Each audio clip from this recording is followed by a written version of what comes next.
Gujarat police મક્કમતાથી આવા સૌ દંગાઈઓની સામે કડકાઈપૂર્વક પગલાં ભરતી આવી છે અને ભરતી આવશે।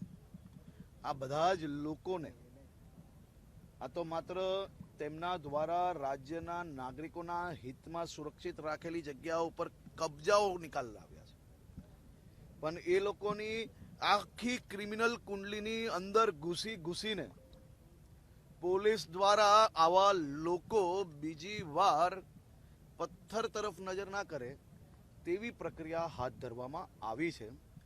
જેમ ગાંધીનગર પોલીસે માં અંબાના ભક્તો ઉપર નવરાત્રી દરમિયાન પથ્થર મારીને આ તહેવારને આસ્થાને ઠેસ પહોંચાડવાનો જે પ્રયાસ કર્યો હતો, સૂરજની પહેલી કિરણો પહેલા ઘરના દરવાજાઓ છુપાયેલા લોકોને ઘરના દરવાજાઓ તોડીને આ બધા જ દંગાઈઓને પકડ્યા પછી કડક એક્શન લેવામાં આવ્યા અને એના પછી તેમની સંપૂર્ણ કામગીરી, તેની આવક શું છે, ક્યાંથી આવક થઈ રહી છે અને એ બધા જ લોકો પાસેથી આ થયેલા નુકસાનનું ભરપાઈ કરાવીને જ શાંતિ મેળવશે।